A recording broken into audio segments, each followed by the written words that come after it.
اعوذ باللہ من الشیطان الرجیم بسم اللہ الرحمن الرحیم اولئک الذین امتحن اللہ قلوبہم للتقوی صدق اللہ العظیم الصلاة والسلام علیک یا رسول اللہ وعلی آلک واصحابک یا سیدی یا حبیب اللہ الصلاة والسلام علیک یا نبی اللہ وعلی آلک واصحابک یا سیدی یا رحمت للعالمین۔ انسانی جسمانی صحت کا دار و مدار انسان کی قلبی صحت پر ہے کہ جب تک کسی کا دل صحت مند ہو تو جسم صحت مند رہتا ہے، پورا جسم صحت مند ہو، دل کی جسمانی صحت خراب ہو جائے تو جسم پورے کا پورا ہی بیمار ہو جاتا ہے۔ جس طرح دل کی جسمانی صحت کا خیال رکھنا ضروری ہے، اسی طرح دل کی روحانی صحت کا خیال رکھنا بھی ضروری ہے۔ یعنی صحت دو طرح کی ہوتی ہے، قلبی صحت، ایک جسمانی صحت، ایک روحانی صحت۔ دل کو دو قسم کی بیماریاں لگ سکتی ہیں، ایک جسمانی امراض، ایک روحانی امراض۔ دل کی جسمانی امراض آپ کو پتہ ہے وہ تھوڑی سی ہو، چھوٹی سی ہو مگر خطرناک ہوتی ہے۔ اچھا بھلا پورا جسم، پورا وجود صحت مند ہو، وال بند ہو گیا ہے، پٹھا دل کا کمزور ہو گیا ہے، سانس پھولنا شروع ہو گیا، خون پمپ نہیں ہو رہا، بندے کا پورا جسم وہ کمزور ہو جاتا ہے اور اس کا اثر پورے وجود پہ۔ اسی طرح دل کی کچھ روحانی بیماریاں بھی ہیں، ان کے بارے میں جاننا، یعنی جن کو آپ باطنی گناہ کہتے ہیں، ان کو جاننا کہ یہ کون کون سے ہیں اور ان کا علاج اور طریقہ کار کیا ہے، یہ فرض ہے۔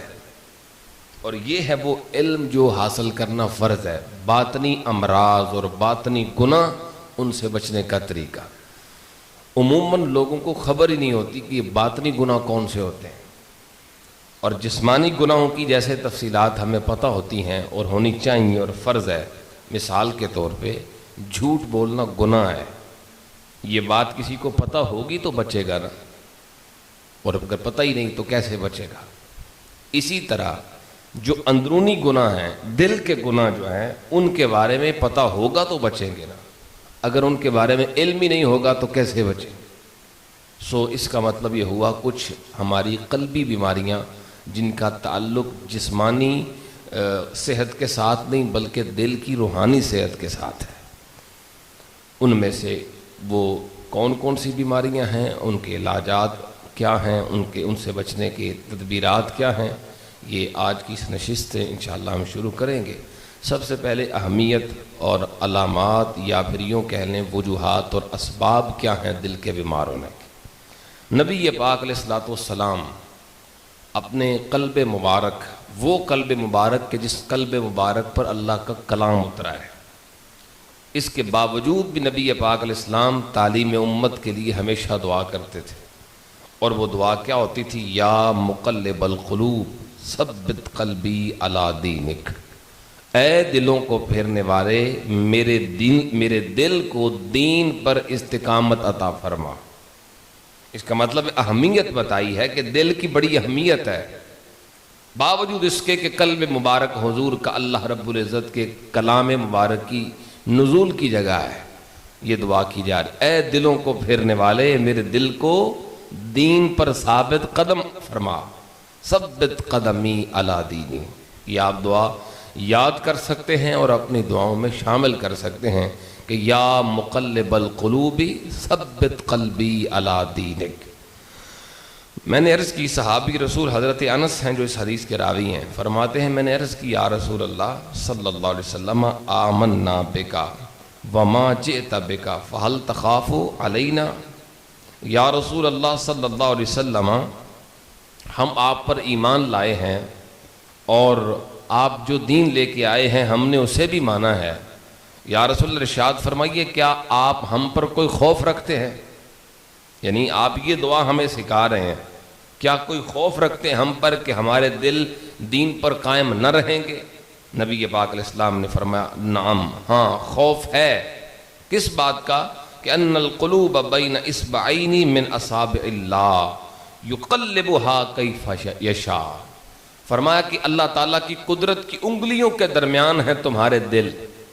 جو انگلیوں سے مراد قدرت کی انگلیاں، ان کی تفصیلات نہیں بتائی گئیں، اور نہ ہی اللہ تعالیٰ کو کوئی ایسی انگلیاں ہیں جن کا تعلق کو جسمانی ہو، اس لیے تصور نہیں کر سکتے کہ وہ انگلیاں کیسی ہیں. بس سمجھانے کے لیے بتایا گیا کہ قدرت کی انگلیوں کے درمیان ہے دل، اللہ تعالیٰ کے قبضے اور کنٹرول میں ہے تمہارا دل. یقلبها کیف یشاء، وہ جس طرح چاہے تمہارے دلوں کو پھیر سکتا ہے. یعنی اگر وہ چاہے تو دل دین پر قائم رہے، اگر وہ چاہے تو دل گمراہ ہو جائے. یہ دل جس میں وساوس بھی ہیں، جس میں شیطانی خیالات بھی ہیں، ایک شیطانی خیال دل میں اگر بیٹھ جائے بندے کی گمراہی اور کفر کا سبب بن سکتا ہے. صرف خیال. بچتا وہ ہے جس کو میرا رب بچاتا ہے، بچتا وہ ہے جس پر اللہ فضل فرماتا ہے، ورنہ دل کو بیمار ہوتے دیر نہیں لگتی. اچھا بلا آپ دیکھتے نہیں، اچھا بلا بندہ چلتا پھرتا گر جاتا ہے، کیا ہوا جی؟ اٹیک ہو گیا. تو یہ بھی ایک قسم کا اٹیک ہے کہ شیطانی خیالات اور وسوسے جو ہمارے دل پہ اترتے ہیں، شیطان جو طاقت اللہ تعالیٰ نے اسے دی ہے اس کے ذریعے سے حملہ کرتا ہے. تو اگر ایک وسوسہ اٹک گیا سمجھ لے کہ وال بند ہو گیا. بچتا وہ ہے جس کو اللہ تعالیٰ اپنا فضل عطا فرماتا ہے، اور اس کا فضل مانگنے کے لیے یہ دعا کرتے رہنا چاہیے، اے اللہ میں اتنے جوگا نہیں کہ اپنے دل کی خود حفاظت کر سکوں، وسوسوں سے اس دل کو بچا سکوں، برے شیطانی خیالات سے اس کو بچا سکوں. حملہ تو وہ کرتا ہے اور ان حملوں کی تاثیر سے بچ سکوں، یہ میرے بس کی بات نہیں ہے. اے اللہ تو فضل فرما، میرے دین کو ثابت قدمی عطا فرما. یہ جو دعا ہے یہ دل کو بیماریوں سے بچانے کا ایک طریقہ بھی ہے، روحانی بیماریوں کی میں بات کر رہا ہوں. اسی طرح نبی پاک صلی اللہ علیہ وسلم کی ایک اور حدیث مبارکہ، حضور فرماتے مثل القلب مثل الریشہ، دل کی مثال اس طرح ہے جیسے ایک پر ہوتا ہے، پر درخت پتے کا، یہ جانور پرندہ جو ہوتا ہے اس کا پر جو ہوتا ہے چھوٹا سا پر. تو قلبها الریاح بفلاتن، وہ ایک کھلے میدان میں پڑا ہوا ہو، بالکل ہلکی سی ہوا بھی چلے تو پر کہیں کا کہیں اڑ کے چلا جاتا ہے. اور اسی طرح دل ہوتا ہے، جب بے حیائی کی آندھی چلتی ہے، جب بد اعتقادی کی ہوا چلتی ہے، جب بد عملی کی ہوا تیز ہوتی ہے، تو پھر یہ دل پتے کی طرح ہے، اڑ کے کہیں کا کہیں چلا جاتا ہے. اللہ کا فضل چاہیے اس دل کو ایک جگہ پہ استقرار کے لیے، رکنے کے لیے، ٹھہراؤ پیدا کرنے کے لیے ہمیں اللہ تعالیٰ کا فضل چاہیے، ورنہ دل تو ایک پر کی طرح ہے، کہیں کا کہیں پہنچ سکتا ہے. آپ دیکھتے نہیں لوگ جو گمراہ ہو جاتے ہیں، کیا ان میں عقل نہیں ہوتی؟ کیا اللہ تعالیٰ نے ان کو شعور نہیں دیا؟ باوجود اس کے وہ گمراہ ہو جاتے ہیں. جن لوگوں نے مرزا قادیانی کو نبی مانا، کیا ان میں عقل نہیں تھی؟ لیکن اس کے باوجود دل گمراہ ہوئے کہ نہیں ہوئے؟ کیوں گمراہ ہوئے؟ کیونکہ اللہ تعالیٰ نے ان سے اپنا فضل ہٹا لیا، ان کے دل تنہا ہو گئے، خود وہ دلوں کی حفاظت نہ کر سکے. اس لیے ضروری ہے یہ دل جو اتنا کمزور ہے کہ ایک پر کی طرح حدیث پاک میں بتایا گیا، اس کی حفاظت کے لیے ضروری ہے کہ ہم اللہ تعالیٰ کا فضل مانگیں. اور مفتی اعظم مفتی احمد یار خان نعیمی رحمۃ اللہ تعالی علیہ نے اس حدیث مبارکہ کی تشریح کرتے ہوئے، تفسیر کرتے ہوئے لکھا ہے کہ وہ پتا یا وہ پر جو میدان میں پڑا ہوا ہو، ہوا اس کو تو اڑا کے لے جاتی ہے، لیکن جس پر کے اوپر کوئی پتھر رکھ دیا جائے اس کا ہوا کچھ نہیں بگاڑ سکتی. ہوا تیز بھی ہو جائے تو وہ نہیں اڑ سکتا. آپ فرماتے ہیں کہ کسی مرشد کامل کی نگاہ یوں ہی سمجھو جیسے دل کے اوپر پتھر رکھ دیا ہے. اب ہوا تیز بھی ہو جائے تو تمہارا دل حرکت نہیں کر سکتا. ایک یہ بھی طریقہ. آئیے احباب، یہ تو اہمیت بتائی کہ دل کی اہمیت بہت ہے، گمراہی کے چانسز بہت ہوتے ہیں. اللہ تعالیٰ کا فضل ہمیشہ مانگتے رہیں. نبی پاک علیہ الصلوۃ والسلام کی ایک اور دعا، حضرت سیدہ عائشہ رضی اللہ تعالی عنہا ارشاد فرماتی ہیں، میں نے دیکھا حضور آسمان کی طرف اپنا چہرہ اٹھاتے ہیں اور آسمان کی طرف چہرہ کر کے یہ دعا کرتے تھے، یا مصرف القلوب ثبت قلبی علی طاعتک، اے دلوں کو پھیرنے والے، میرے دل کو اپنی عبادت، اپنی فرما برداری پر ثابت قدمی عطا فرما۔ یہ اس کا مطلب ہے دعا کرتے رہنا چاہیے یہ، کیونکہ اہمیت بڑی ہے، دل کی گمراہی کے چانسز بہت زیادہ ہیں۔ سب سے زیادہ حملہ شیطان کا وہ دل پہ ہی ہوتا ہے، دل گمراہ ہوتا ہے تو بندہ ہی گمراہ ہو جاتا ہے۔ اب آئیے وہ اسباب بھی احادیث میں بتائے گئے کہ جن کی وجہ سے دل گمراہ ہوتے ہیں، دل بیمار ہوتے ہیں، روحانی بیماریاں دل کو لگتی ہیں، وہ اسباب بھی حضور نے بتائے۔ پہلی حدیث پڑھتا ہوں، نبی پاک علیہ السلام نے ارشاد فرمایا، اتق المحارم تکن اعبد الناس، فرمایا حرام کردہ چیزوں کو چھوڑ دو، ان سے بچنا شروع کر دو، سب سے بڑے عبادت گزار ہو جاؤ گے۔ بڑا عبادت گزار بننے کا طریقہ بتایا ہے۔ نمازیں بہت زیادہ پڑھو، نفل بہت زیادہ پڑھو، یہ نہیں فرمایا، بلکہ کیا فرمایا؟ حرام چھوڑو، حرام کرنا، حرام کھانا، یہ چھوڑ دیا جائے، بڑے عبادت گزار خود بخود ہو جاؤ گے۔ ایک بندہ اگر گناہ بھی کرتا ہے حرام، نمازیں بھی پڑھتا ہے، تو وہ بڑا عبادت گزار نہیں ہو سکتا۔ پھر حضور نے فرمایا وَرْضَ بِمَا قَسَمَ اللَّهُ لَكَ، امیر ہونے کا وظیفہ، امیر ہونے کا طریقہ جو حضور نے بتایا ہے۔ حضور نے کیا ارشاد فرمایا؟ فرمایا وَرْضَ بِمَا قَسَمَ اللَّهُ لَكَ، اللہ نے جو تقسیم فرمائی ہے اس پر راضی ہو جاؤ، جو اللہ نے تیرے لیے مقدر فرمایا ہے اس پہ خوش ہو جاؤ۔ جب تم اس پر راضی ہو جاؤ گے، فرمایا تکن اغنى الناس، سب سے بڑے امیر ہو جاؤ گے۔ جو بندہ دل کا امیر ہے، اصل امیر وہی ہوتا ہے۔ جو بندہ دل کا غنی ہے، اصل غنی وہی ہوتا ہے۔ مال بہت ہو پر دل کی کمینگی نہ جائے، یہ کوئی امیری نہیں۔ مالاں والے سخی نہیں ہوندے تے سخیاں مال نہیں ہوندا، ایتھے اوتھے دوئی جانی سخی کنگال نہیں ہوندا۔ یہ اس سخی کی بات ہے جس کا دل سخی ہے، مال ہو یا نہ ہو اس سے فرق نہیں پڑتا۔ نبی پاک علیہ السلام نے ارشاد فرمایا لیس الغنى عن کثرت العرض، حضور نے فرمایا غنا، امیری، یہ بہت زیادہ ساز و سامان کے اور مال کے ہونے کا نام نہیں ہے۔ آقا پھر کس کا نام ہے؟ فرمایا انما الغنى غنى النفس، اصل غنا جو ہے وہ تو دل کا غنا ہے، اصل امیری جو ہے وہ تو دل کی ہے۔ تو دل امیر ہو جائے گا اس کا جو اللہ تعالیٰ کی تقسیم پر راضی ہو جائے۔ دو، پھر حضور نبی پاک علیہ السلام نے فرمایا وَأَحْسِنْ إِلَىٰ جَارِكَ تَكُنْ مُؤْمِنًا، کامل مومن بننے کا طریقہ بتایا، فرمایا اپنے پڑوسیوں پہ احسان کرو، کامل مومن بن جاؤ گے۔ پھر حضور نے فرمایا وَأَحِبَّ لِلنَّاسِ مَا تُحِبُّ لِنَفْسِكَ تَكُنْ مُسْلِمًا، اچھا اور کامل مسلمان بننے کا طریقہ حضور نے بتایا، فرمایا لوگوں کے لیے وہ پسند کرو جو اپنے لیے پسند کرتے ہو، کامل مسلمان ہو جاؤ گے۔ لوگوں کے لیے وہ پسند کرو جو اپنی ذات کے لیے پسند کرتے ہو۔ اگر تمہیں اپنے لیے نقصان پسند ہے تو کہہ سکتے ہو بھائی سب کا ہی ہو جائے، لیکن اپنے لیے فائدہ اگر پسند ہے تو پھر دوسروں کو فائدہ پہنچانے والے ہو جاؤ، کامل مسلمان ہو جاؤ۔ پھر نبی رحمت صلی اللہ علیہ وسلم نے اسی حدیث کی آخری جملوں کے اندر ارشاد فرمایا، فرمایا وَلَا تُكْثِرِ الضِّحْكَ، کثرت سے نہ ہنسا کرو، کثرت سے نہ ہنسا کرو، کیوں؟ فرمایا فَإِنَّ كَثْرَةَ الضِّحْكِ تُمِيتُ الْقَلْبِ، یہ وہ عمل ہے جس کی وجہ سے دل مردہ ہو جاتے ہیں۔ پہلا سبب حدیث میں آ گیا دل کے مردہ ہونے کا، دل بیمار ہونے کا، وہ کیا ہے؟